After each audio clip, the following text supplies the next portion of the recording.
আজকে রাজশাহীতে তানোরে একটা বাচ্চা গভীর নলকূপের মধ্যে 30 ফুট নিচের মধ্যে চলে গেছে। প্রায় ফায়ার সার্ভিসের কর্মীরা 7-8 ঘন্টা ধরে চেষ্টা করতেছে এই বাচ্চাটাকে বের করতে পারতেছে না। এখনো নাকি বাচ্চাটা ওই নলকূপের যে পাইপ আছে না, ওই ভিতরে তলায় 30 ফুট নিচে এখনো নাকি সে বেঁচে আছে। ফায়ার সার্ভিসের কর্মীরা সেখানে অক্সিজেন পাঠাচ্ছে যাতে সে বেঁচে থাকে। বলেন আল্লাহুম্মা আমিন। আমরা দোয়া করি, আল্লাহ তুমি এই বাচ্চাকে সহি সালামত উদ্ধার করার তৌফিক দান করে দিও। আল্লাহ তুমি চাইলে এই 30 ফুট গভীরও বাঁচায় রাখতে পারো, তুমি না চাইলে জমিনের উপরে কেউ বেঁচে থাকতে পারে।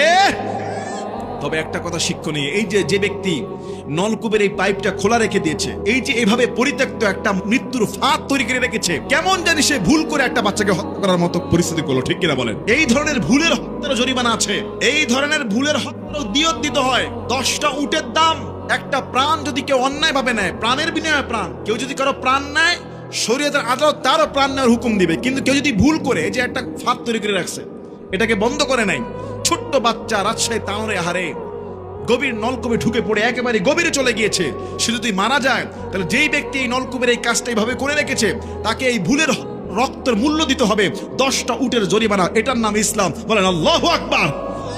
আজকে ইসলাম নাই বিদায় কিসের ভুল, ইচ্ছে অনিচ্ছায় দেদারসে পশু পাখির মতো মানুষকে মারা হচ্ছে। কথা বলেন ঠিক কিনা? আল্লাহ যেন রাজশাহী ছেলেটাকে উদ্ধার করে দেয়। বলেন আল্লাহুম্মা আমিন। আরো চিৎকার দিয়ে বলেন আল্লাহুম্মা আমিন।